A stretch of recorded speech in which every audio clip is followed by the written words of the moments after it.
This is North Pod, a North Melbourne fan podcast, hosted by Jason Hunt. Stevenson with his own move. Carrington. North are in front. Hello and welcome back to North Pod. It's me again, your host Jason, and we're back for round 2. It's another loss. Because it's a podcast of me reacting to the game, there's a very strong chance that it's a loss, and it was. We'll talk about that in just a moment. But yeah, I think we're just going to have a regular podcast. I'll go through team selection, story of the game, 5 stars from the match. We'll look at the good, the bad, the ugly from the match, talk about a bit of news, preview next week's big Good Friday clash. So yeah, pretty standard ep for this week, and I think similarly, we're pretty much back to that familiar feeling, aren't we? Some of those usual habits creeping back into the game. So we'll talk all about that. I will start just quickly on team selection. Out of the team from last week was Liam Sheezel and Josh Goda. Goda obviously with the unfortunate Achilles injuries, he's going to miss the rest of the year, and Liam Sheezel, I think, wasn't fantastic. He looked a bit rough last week, so I wasn't shocked to see him out. In for Shields was Simpkin, which is fantastic to have the captain back, and in for Goda was McDonald, and Eddie Ford ended up being the sub. So not a lot of change. I did expect that we'd, give those players that, those players didn't play so well another chance. Simpkin was always going to come back in when he was fit, and similar with McDonald, I think he gets first crack when fit. So yeah, everyone deserved another run. Obviously, I know there's a fairly large chunk of North supporters that would like to see CCJ dropped, and I think it's certainly heading that direction. But given he was in for round 1, I think he was always going to get at least a couple of games. So anyway, we'll see how long that's going to last. We'll talk about that. The match result for anyone who didn't catch the match was North Melbourne 76 to Freo 102. So a 26-point loss. And I think, yeah, it's pretty easy to start at story of the game. Fremantle took their chances in the third quarter. They kicked 7 goals to 1, including a run of 9 that started late in the second quarter. They kicked the last 2 goals of the second quarter, and then kicked 7 straight, so to speak, or 7 in a row in the third quarter. We did kick 1 late to make it a 7-goal to 1 quarter, but they just completely pegged back the lead that we had generated. At one point, we were up by 33 points in the second quarter. Freo kicked the last 2, as I said, so they pegged it back a little bit. And then, they just really, reversed the lead. I think their biggest lead was 32 points. So, yeah, a 10-goal swing in terms of the biggest lead of the game. It was quite a seesawing affair. And, we just need to take our chances more when we had them. We had real momentum and swing, particularly in the first half and probably in the first 45 minutes of the game. But we did miss a couple of shots that we should have kicked, and we also just weren't as efficient when we did get the ball inside 50 as Freo were. We won the inside 50 count 57 to 45, so 12 more inside 50s. But similar to last week, our inside 50 efficiency was extremely low, 42% in comparison to the Dockers' 60%. So to me, that's the big difference in the game. We had the ball in there more, but we weren't able to convert that to goals and scores. We weren't inaccurate. 11-10's, pretty average. The Dockers was slightly more accurate, 15-12, but it's more around our capacity to actually convert those entries into scores. 42% is not going to cut it. So overall, I do think we improved from last week's performance, albeit we're playing an opposition that's probably not quite as strong. And I did say last week that we were a chance against Freo, given we're not expecting Freo to be contenders, and then off they went and beat the Brisbane Lions. So it's just that classic early in the season. It's really hard to know who's going to be a contender. Based on last year's form, we would have said that Freo, are not around the mark, and we know last year we beat them by a point. But yeah, just we were outclassed in the third quarter, and really it was just the third quarter because we dominated the first half, and then the last quarter was pretty even. So it was just our inability to stem that flow. And it had real vibes of a team that just wasn't able to stand up and stop that momentum from the opposition team. And I think as North Melbourne fans, we're all too familiar that we've seen that over the last couple of years. And yeah, hopefully that's something that across this year we're able to figure out and mostly stamp out because, a 26-point loss, although there was some really encouraging signs and we played really well in parts of the game, you still went home with that real hollow feeling of we've lost again and we were in the game. My partner, Shannon, who was at the game with, was commenting we were sitting in an area where there was quite a few children and just the longing looks on the children that supported North looking around at the Freo cheer squad, sort of wanting to be in on the action, in on the happiness, in on the cheering. Because I'm sure most of the kids that were there, probably don't remember any real kind of success for North. It's, 2019 was the last year that we were okay. And even then, we weren't great in 2019. It's been the last 5 years have been pretty rough. So hopefully we are on the up now, an upward trajectory. And as I said, I do think there were some positive signs in the game. Let's go to the 5 stars. If you're new around here, it's the 4 best North Melbourne players, in my opinion, and the best opposition player. And I've given the best on ground for North Melbourne to Tommy Powell. I thought definitely his best game for the club. 28 disposals, 2 goals, 4 marks, 5 tackles, 8 clearances, about 500 metres gained, 26 pressure acts, which was, I think, second for North Melbourne. Led us for scoring involvements with 9, and just did everything that you'd want for a midfielder, was able to go forward and kick those 2 goals, as I said, was really damaging, mostly on the outside, but he was able to extract a few and had 8 clearances, so he did a bit of work on the inside as well. But a lot of his possessions were uncontested. His spread was fantastic. He was a key part of some of those scoring chains in the first half, where we were just handballing it down the wing or, through the middle of the ground and then pinpointing a target inside 50.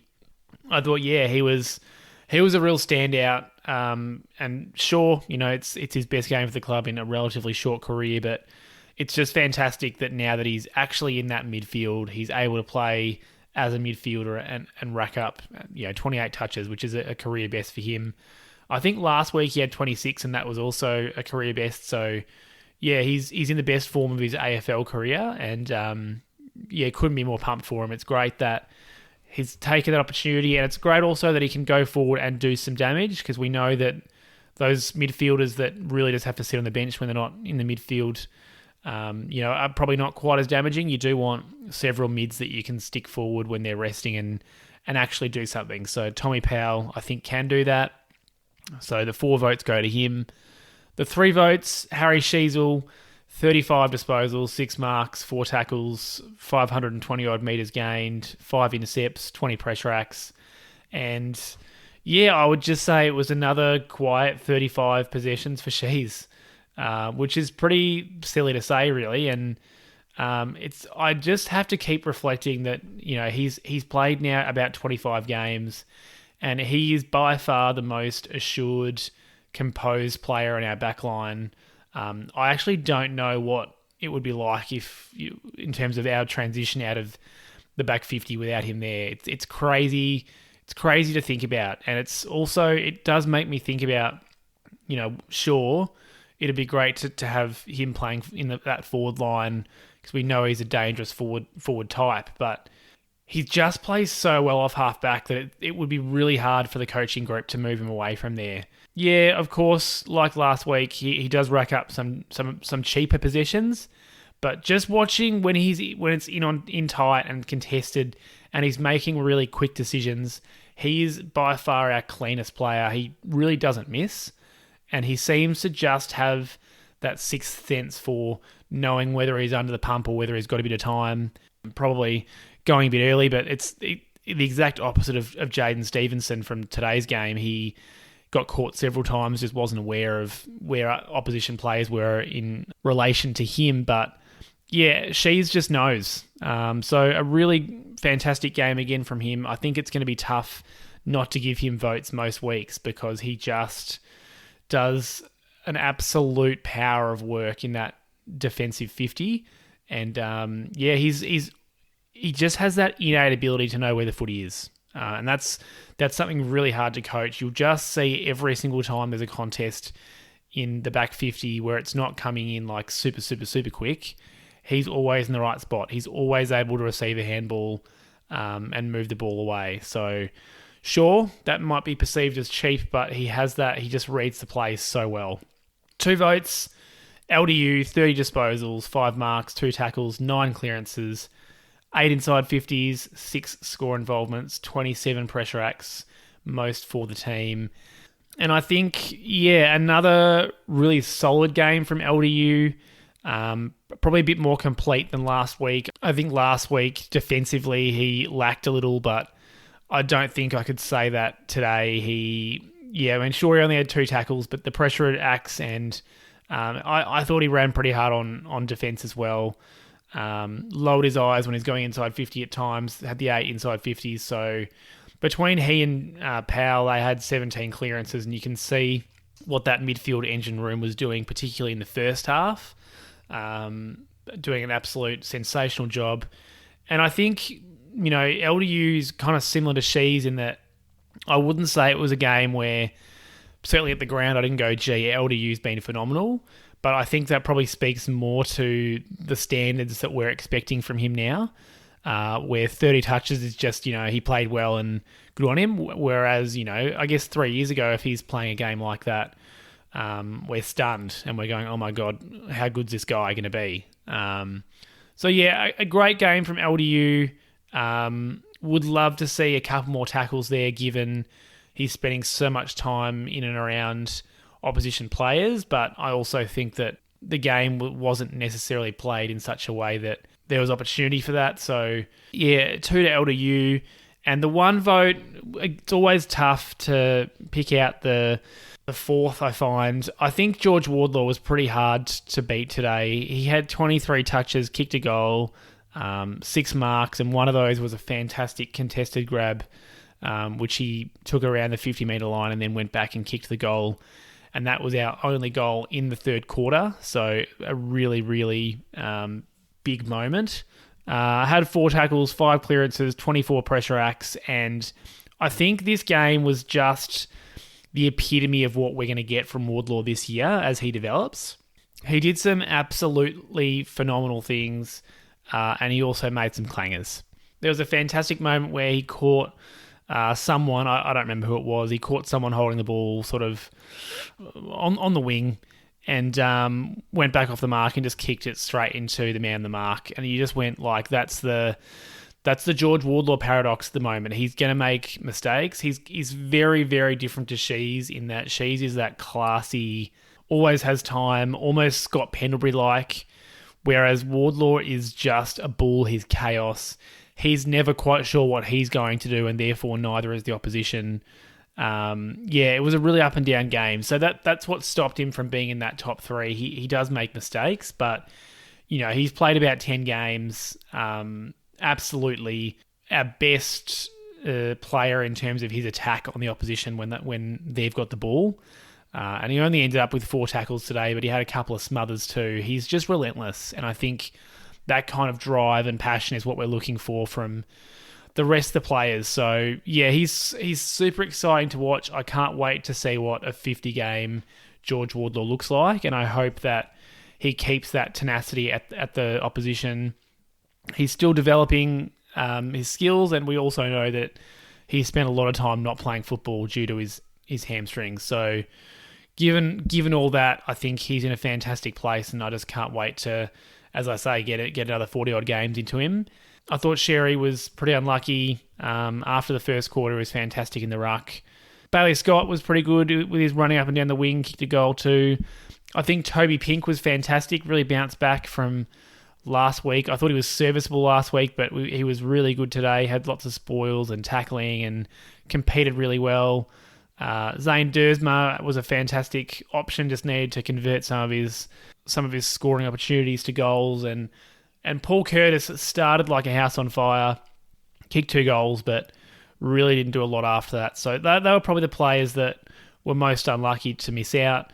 In terms of the best opposition player, look, it's an obvious one, but I thought Caleb Serong, coming off his 46 disposals last week, had another 35, 28 pressure acts, had 8 clearances, 6 tackles, 4 marks, and just when the game was in the balance in that third quarter, he really dominated out of the middle. He didn't have the sort of game where he was taking running bounces down the wing. Like, he didn't necessarily stand out. Quite similar to LDU, I suppose, because he does a lot of his good work in tight. It was not super noticeable on the first watch, but yeah, he was super, super damaging and was the reason that Freo were able to get such fantastic entries into the forward line in that third quarter when they kicked 7 goals. And yeah, he's going to be a real handful for oppositions this year, I think. Obviously in super form, and could potentially have 6 Brownlow votes after 2 rounds for him because, you'd think the 46 last week would probably get the job done. And given that Fremantle won today, you'd probably think he's a strong chance for the 3 votes as well. But look, you never know how the umpires see it, and we know that they don't get to see the stats. So there's every chance that he won't be. But yeah, he was fantastic. Before I jump into the positives and negatives from the game, just a reminder to please share the podcast North Pod out with any North Melbourne fans you know. Help me get the word out there. Subscribe on your chosen podcast service and leave me a review on Apple Podcasts if you can. I'll be happy to read your review out, and get involved with my social media accounts, Twitter, Instagram, TikTok, YouTube, at NorthPod Show in most of those places. And also, if you would like to support the show, you can get involved at the Buy Me a Coffee, although in my context, it's Buy Me a Coke. I've had a couple of supporters this week, so thank you to Plumpo. He said, your pod is very enjoyable. Please spend at least one of these coffees on a cherry Coke in memory of Sherry's best on-ground performance against the Giants. I absolutely will do that, Plumpo. Thank you, and thank you for the support. And also, Steve, really enjoy listening to this podcast, especially great for Roos fans overseas that don't get all the AFL coverage. And yeah, thank you so much, Steve. I really appreciate it. It's great that you're able to get some insight back from Australia. So thank you to those people for supporting the show. If you'd like to support the show, you can find all the relevant links in the show notes on my link tree. Let's look at the negatives. I'm a negative person, or I have a negative lens on things at times. I feel like I'm pretty good at finding errors or things that aren't going well. It can be harder for me to identify things that are going well, but let's start with the negatives. And I did talk about it off the top, the efficiency inside 50.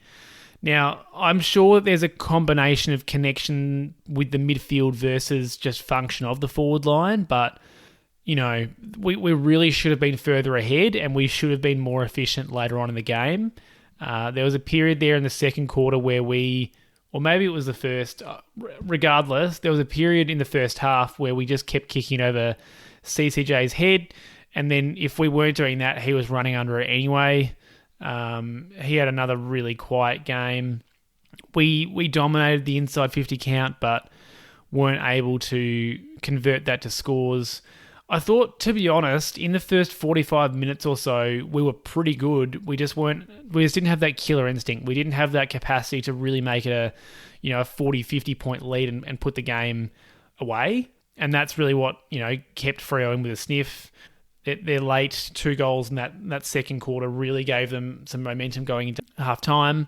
Yeah, I can't quite pinpoint what's not working there, but I know that we can't kick it to Larky like we did today. He was off, dropped a couple of marks that he'd normally take and only finished with 1 goal, but we just kept bombing it high and to a massive pack, particularly in the last quarter when the game was there to be won. And we've talked about this time and time again, it's not how he plays footy best. So potentially there's an element of Freo not allowing us that sort of space in our forward line and clogging it up late. So I'm sure that's part of the reason, but I would like to think that we can be a bit more patient or get the ball there faster so that they're not able to do that as effectively as they did. Like I said before, Paul Curtis started off really well but faded. Steve-O also started quite well, kicked a goal early, but I thought after he got run down, he sort of went for a bit of a run on the wing and essentially got run down. He still got his kick away, but it was a bit of a shank and turned it over. I thought after that he really seemed to doubt himself and fade out of the game. Really struggled to impact it after sort of the first 40 minutes or so. And yeah, I mean, there was just so few genuine scoring opportunities because we weren't able to convert those inside 50s to genuine shots. So whether or not that's the midfield not kicking it in well, I definitely do think that there were times where we won the clearance and then it was not a kick to the forwards' advantage at all. It was a bit of a shank kick or a really high ball that gave the defenders for Freo plenty of opportunity to spoil. But that's definitely that's my big thing from the game that I hope we're able to work on during the week is how are we delivering it for our forwards, because we know that we do have some dangerous forwards, but we weren't able to utilise them as well as we would like today. And I also think it's not necessarily pressure that's a concern for me, like the pressure from the forward line. I think the thing that concerns me most is if it's not kicked to our advantage, we really struggle to make a contest. Besides Nick Larkey, I thought Xerri and Dersma and Paul Curtis and Stevenson, like these types really struggled to turn a 50-50 into a 50-50. They were often getting beaten by their opposition players, and that's why the ball was coming straight out. Or because they were out of position, they were giving away a free kick and it was bouncing straight out. I don't necessarily think that there were too many times where it hit the ground or there were opportunity to put immense amounts of pressure on just because of the way that the ball was coming in and the way it was bouncing straight out. So, yeah, there's a fair bit to work through in that forward line because on paper I think it looks quite dangerous, but it's not translating to be as dangerous as it should be at the moment, I don't think. The second negative, and I did talk about this one a little bit over the top, just our inability to stop the momentum in that third quarter. They kicked 9 in a row. Eventually, Wardlaw took that contested mark and gold from 50, which did stop their run and at least, give us a little bit of momentum going into the three-quarter time break. But we just weren't able to lay a glove on them until really late in the quarter. No leaders were able to stand up and do something about it, and I thought Freo really controlled the tempo, and when they went fast, it generally meant that they had those free players forward of the ball. They were able to create their own space and break down that zone defence that we'd set up. At times, they did have to slow it down and kick it around a little bit and sort of try and shift our defence, but by and large, they were able to move through, and particularly when it went back to the middle and they got a centre clearance, as soon as it went into their forward line quick like that, our defence really struggled. And I think that's going to be the case all year. We don't have a strong enough defence, to a man. I think as a system we can play pretty well, but we know that we're super inexperienced down there. So it totally made sense. I mean, Jai Amos only kicked 1 goal late, but he did have some wasted opportunities. Yeah, there's plenty to like about the way that we defended, but when it came in fast, we just weren't able to put enough spoils on. The concern for me is that whilst our pressure fluctuated, that ability to just lock the ball down and slow it down wasn't there. We weren't able to create repeated stoppages so that we can stop their momentum. Because sometimes you don't even need to kick a goal. You just need to junk the game up a little bit. And we weren't able to do that. We weren't able just, as I said, to get repeat stoppages, maybe lock it down either on the wing or even in our half forward line. Freo were able to essentially do what they wanted in that third quarter. And look, there's a lot of factors that go into that. Like, we know that good teams are able to stop that kind of momentum, and that's not who we are yet. I think also it might have a little bit to do with the fact that we've got that very inexperienced midfield led by an inexperienced ruckman. I think that was a big part of why when the momentum swung back to Fremantle, we weren't able to arrest it. We just didn't have enough cool heads in there to make a change. Serong and Hayden Young and Brayshaw just really bullied us in that third quarter, and I thought, Luke Jackson pushed up with pretty good effect as well. Whilst I don't think that there was necessarily a winner in the ruck battle, I do think when each team had their momentum, I did think that ruckman was on top. So Jackson certainly had a great third quarter, and he was able to go forward and kick a couple of goals. That being said, I thought around the ground in the first half and in the fourth quarter, I thought Xerri was pretty effective too. So yeah, we just need to as a group figure out what we're going to do in those times where if the opposition's kicked 3 or 4 in a row, whose responsibility is it to really make a call on field, or how do we respond as a group to those situations? What are we doing so that we're at least slowing the game down so that we give ourselves a chance to reset, because we just didn't have anyone that was able to do that for us. And my last main negative, I've given it 2 games. Dill Stephens ran really hard all day. I think he might have covered the most ground on the ground. And he ran absolutely all day, but he just needs to be touching it more than 8 times. And I think he's kind of a symbol of the fact that we just had too many passengers. 8 players didn't lay a tackle. So that was Darcy Tucker, Dylan Stephens, Jaden Stevenson, Jai Simpkin, Colby McKercher, Eddie Ford, who probably gets a pass as he only played a quarter as the sub, Callum Dawson, Paul Curtis, Aiden Core. That's too many players to not have a single tackle, particularly when there's some forwards and some defenders in there who should be applying pressure at either end of the ground. And, pressure is one thing. I do think we had a high number of pressure acts, but it does need to actually translate to tackling and impacting the opposition directly.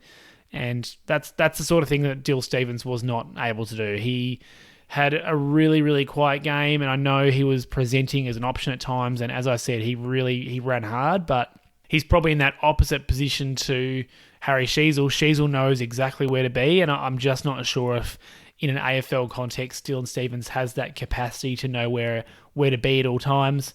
I know they're playing different roles. I understand that. But yeah, I just wonder if we're starting to see why he wasn't able to get a game in that Sydney midfield once the likes of Errol Goulden came along and really shone. I want to back him. I want him, I'm going to certainly give him more of an opportunity. It's only his second game for us, so, hopefully it's all up from here. But yeah, it is just a concern for me that one of our wingmen would only have it 8 times. Bailey Scott had a pretty decent match, so there's no reason why Dill Stephens couldn't also have a decent game. And then just a couple of stray thoughts.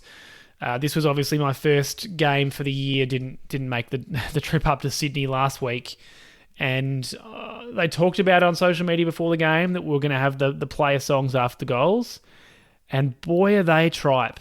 I don't mind the concept, to be honest. I know there'd be some purists that just hate the whole idea altogether.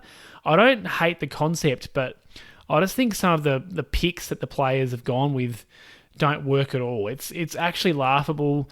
I think it's amplified by the fact that there's virtually no one at the game. There was 17,500, which sure, for a Freo North Melbourne game is not awful, but in the context of AFL games, it's a really quiet crowd, so it does feel a bit dead when there's this odd song playing for 20 odd seconds in between the goals. Tommy Powell's Gangnam Style was a hit. I think that kind of hit the mark, but so many of them just didn't hit the mark in terms of they weren't really fired up, energetic songs. And look, whatever, players can pick whatever they want, but I also think if we're going for this entertainment product, let's give us something that's entertaining, not... love you, Nick Larkey, but Coldplay is not getting it done for me in that context. Sorry. Anyway, obviously, it's not a big deal, but I think that's something we could tighten up because it's just a little bit... If I was an opposition supporter there, I'd be making fun of that for sure. As I mentioned earlier, the entries into 50 in that second half, just long bombs to packs, we can't afford to be doing that. And Darcy Tucker, another pretty quiet game. He hasn't been able to translate his pre-season form into the season proper. And there was a moment where he got caught. It must have been the second quarter or the last quarter, actually, because of where it was on the ground relative to me. I had just seen that movie before. He got the ball halfback flank, tried to take the man on the mark on, and got caught holding the ball. And it was just another example of why I do not want to see Darcy Tucker anywhere near the defensive 50. I just don't think he has enough of that instincts or fast instincts to make quick decisions. And yeah, that was ugly. So we'll move on. Let's look at the positives, because although it was a loss and although it was a hard way to lose, I do think there were lots of positives. Tristan Xerri, who does he think he is and what is he doing? The dude is absolutely slaying at the moment. I know it wasn't probably he didn't play as well as last week, and I think probably, as I said, him and Jackson probably split the points, but some of the stuff he was doing in this match was phenomenal. There was a moment on the wing there where he crumbed the pack, gave the hands off to someone, ended up with it back, and then hit an inboard kick sort of 35 metres, perfectly weighted ball to a player inside. It's exactly what you'd expect to see Harry Sheezel doing. I do not understand what he thought he was doing there. I loved it for him. There was also in the second quarter a sequence where there was just two absolutely perfect hit to advantage clearances. I'd encourage you to go back and look at it. It would have been in the middle of the second quarter. I have a feeling it was him down to either Powell or LDU, and they got their hands to the other, and then away we went. But yeah, he had some fantastic moments within the game. He also led us for tackles. I think he might have had 6 or 7, had 7 clearances.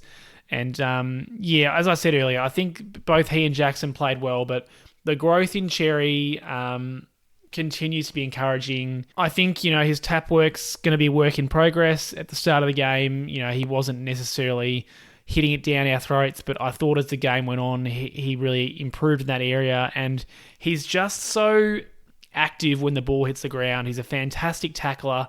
Whilst, I'm not expecting him to be carrying packs every game. That's not his role, but he's not dead weight when the ball does hit the ground. He started taking some marks around the ground. He had a fantastic contested mark in defensive 50 today. He's still not, I think he had 3 marks. So I'm not going to sit here and say he is now a marking ruckman, but he is at least marking the ball. And I think that's, as I said, that's growth for him. He had some pretty big hits too. He's absolutely a brick wall. So a really encouraging game again for Tristan Xerri. Fantastic to see the development in him. And yeah, he's really giving our midfielders a go at it, which is fantastic. I think another positive was that first half really showcased what North Ball is supposed to be. And I know that North Ball is a bit of a meme. It's just what, attacking teams are doing with their ball movement in modern footy. But we saw it. We saw the handball and the running game, the 30-metre quick kicks and playing on, getting it down to that forward lines on the lead. Zach Fisher had a better game than last week. I thought he hit an absolute beauty into the middle at one point. I think he hit Tommy Powell. Yeah, still a bit questionable defensively, Zach Fisher, but I think I'm okay with that if it balances out with him doing a lot well offensively, which was the case today, I think. A couple of great ankle breakers too, which we love. He's got that ability to stop on a dime and think his way through something before he makes a quick mistake or bombs it long, which I think is what we've seen from some of our defenders in the past. When I think about someone like Flynn Perez or even Luke McDonald, they're probably more likely just to try and kick it 55 metres down the wing, whereas Zach Fisher, tries his best to avoid that and did that well. Yeah, just the ball movement down the wing. We saw players like Bailey Scott and Sheezel and McKercher and Powell, LDU, and even Steve-O, who did have a quiet game. He got involved in some early chains. Wardlaw, all involved positively in those chains where we just took the ball on and tried to get the outnumber and run the ball down the wing. And I think we saw that against Collingwood in that preseason game. We were able to do that at will.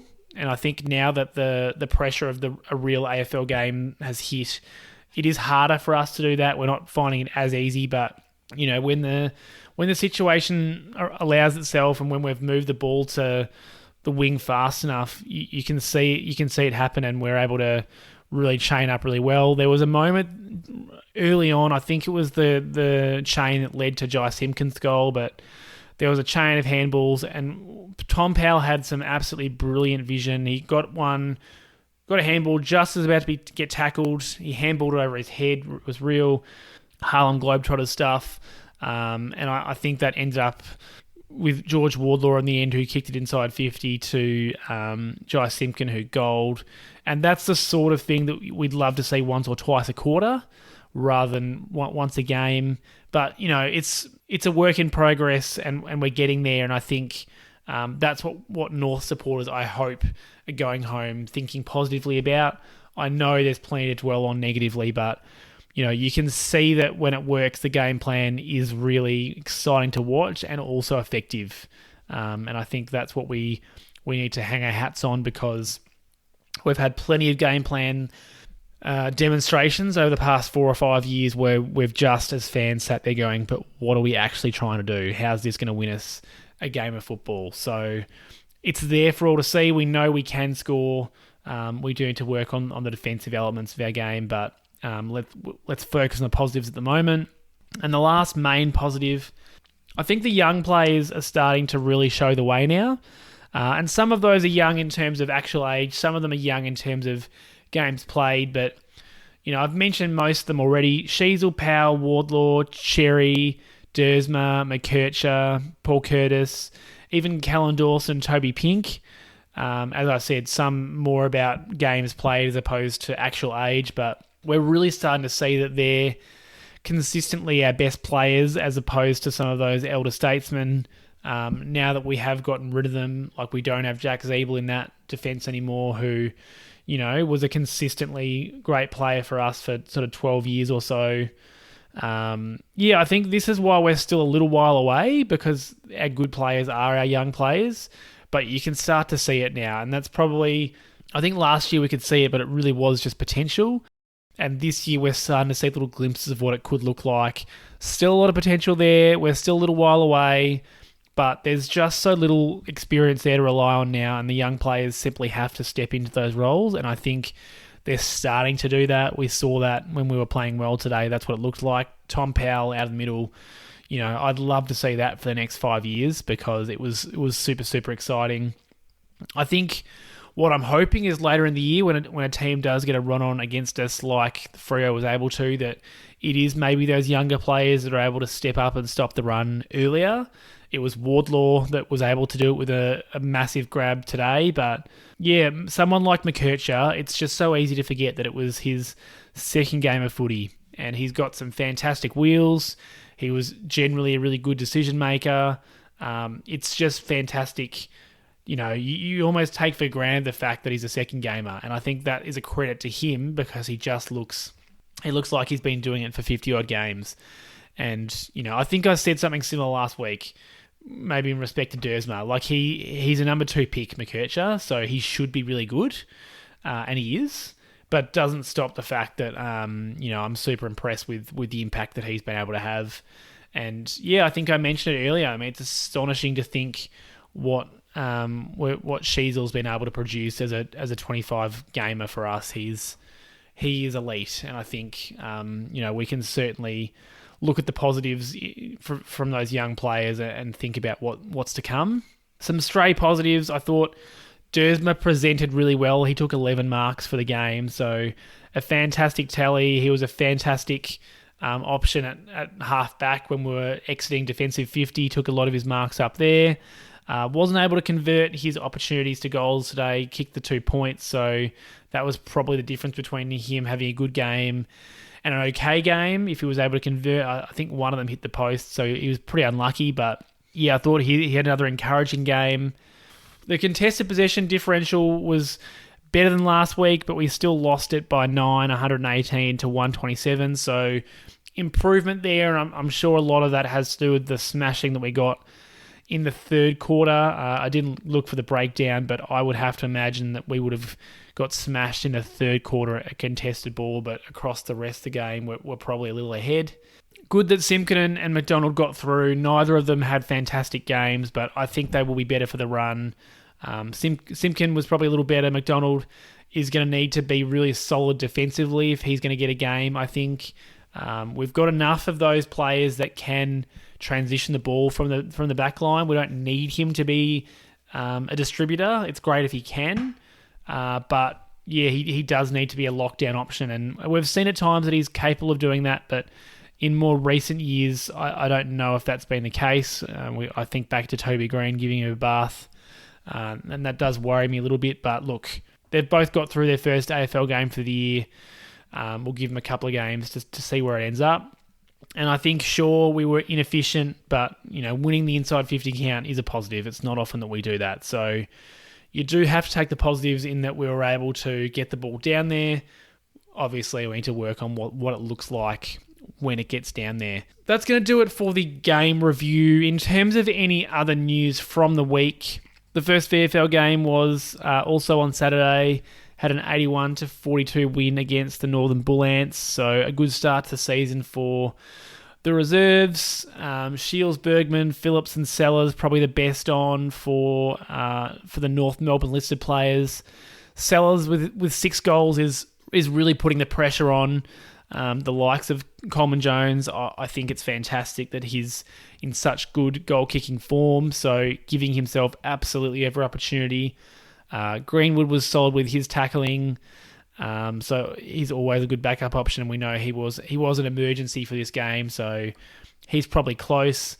Hanson Jr. was a little wasteful, unfortunately, kicked 4 points, but at least he was getting himself into goal-scoring opportunities.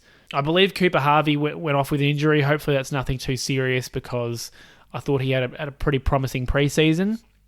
In terms of what this could look like for players coming in, I think Sell's an option. I think it's unlikely we blood him on Good Friday. I think probably Coleman Jones will get another game or two. And look, you can be angry about that. I totally get it. I just think, I do think Coleman Jones will get probably a 4-game run at it before things change. But Sellers is doing everything right, and I think he's definitely next man in. In terms of a key forward, we know that Hugh Greenwood is a bit of a hybrid option. If we're looking for a forward, I think Sellers is the one. Bergman, seemed to be knocking down the door. I wasn't too sure. He didn't seem to have a fantastic preseason, but I think if he was able to play off a wing and sort of rotate through half-back, there might be a place for him in the side. Someone like Darcy Tucker hasn't really impressed me. We know that McDonald's going to need to find some form. Even Dylan Stevens, he's not playing well off a wing either, so there's probably some options. I don't think that Wilfield's close, but, Lazaro did get subbed out, so he wasn't fantastic. I think Wilfield's probably in a similar position to Sellers. He's going to need to bide his time a little more, because the players that have got the opportunities will get a bit of time, but it was good to see, Wilfield doing what he can and winning clearances, and I think he had 27 touches, so a pretty good game. That's mostly what I can tell you from the VFL. A win is a good result, obviously, but none of those players, I think, are absolute certainties to walk into the side for next week. The other news from the week is there's reports that Tom Powell's close to signing a contract extension for 2 more years. Nothing confirmed yet, but it looks like it's close, which would be a fantastic result, I think, for both him and for us. Given his start to the season and the pre-season that he had, I think it would be great to lock him in for a couple more years. It's not too long, but it's a good show of faith. It's that nice balance. We're not locking ourselves into him into paying him for 5 years. Look, contracts don't mean a heap these days in terms of locking people in. Because we know that players will just request a trade in contract, and generally that gets done. Not every time, but pretty often. But I do think it does help a little in terms of stability. There's not going to be as much talk about potentially him going back to South Australia. And to be honest, I was one that was guilty of wondering whether or not, in terms of the midfielders, if we've got a surplus of them, maybe he's one that would appeal to a club from South Australia.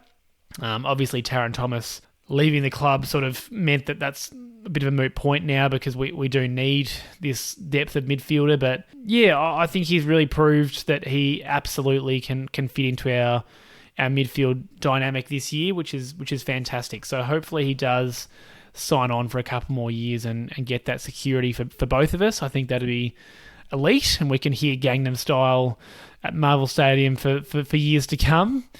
And the final thing, just looking ahead to next week's game, it is against Carlton. It's a Good Friday clash, so 4:20 at Marvel Stadium. As has been remarked about in the media, the Blues are coming off the bye, so they should be fresh. Look, I'm not going to worry too much about that, whether or not you're coming off the bye or you're coming off having played a game. I think you can look at the pros and cons from both sides of it. There's nothing we can do about it. It is what it is. It's not worth worrying about. They're going to come off a little fresher, but we're potentially fitter, having played our last 2 games, and we're ready to play at Marvel. I mean, I'm going to say it the obvious. I think Mackay and Curnow are a worry with our current backline. The pressure in that midfield is going to need to be strong so that it's not clean balls coming down to Mackay and Curnow. We know that they can take fantastic contested marks anyway, so even if they're getting some dirty ball, I think they're going to damage us. We saw that last year. They're just so strong, and they win free kicks. They're able to take grabs. Charlie Comben, if he was AFL fit and ready, I think would be a great matchup. I just don't know if he's ready to be thrown in the deep end like that for his first game as a defender. I think probably Callan Dawson can handle one of them, but I'm just not sure if Pink and Core are tall enough to handle the other. So, yeah, that does worry me. I think we're going to need to be really strong through the midfield pressure to give us a chance of shutting them down. We know Curnow will come up both of them, in fact, come up pretty high if they're not getting involved in it. So, yeah, that's the worry. With Wiedering out, potentially Larkey can find some form and kick some goals. But, yeah, I mean, Carlton have been in some weird form given the way that they've played. They probably should have lost both matches in terms of the way that they started them. They were awful to start against the Lions, then came back and won, and was pretty seesawing against Richmond. I think there was definitely moments in that game where it looked like Richmond were going to run away with it. So, yeah, I think it should be an interesting game. I certainly do not expect that we're going to win. I think we know that Carlton are probably, expected to be in that top 4, top 8, and expected to be a good side. But, we're coming in with some solid form. What I'll be looking for is how the forward line functions this week, where it's breaking down, and who's not able to make contributions. Is it the midfielders and the way they kick it in? Is it the way that we're structuring up down there? That's going to be a close watch for me when I'm at the game next week, because, yeah, I couldn't quite put my finger on why it wasn't functioning the way it should this week, but I'll be looking for that for next week. And yeah, hopefully we can come away and at least be competitive. Obviously, we'd love the win, but yeah, I think if we can stay in the game like we did with Freo, stay in the game, be positive, that's what we need to do.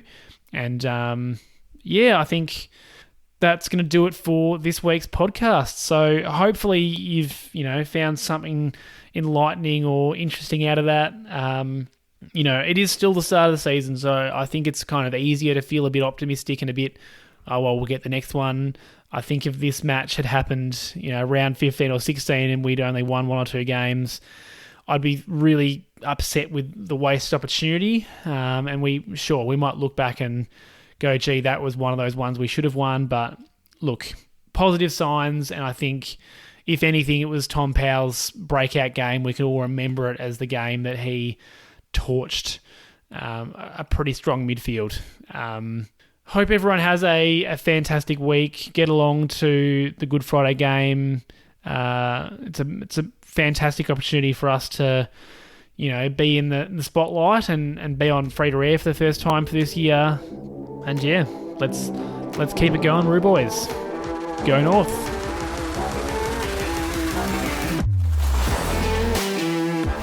Thanks for listening to another episode of North Pod.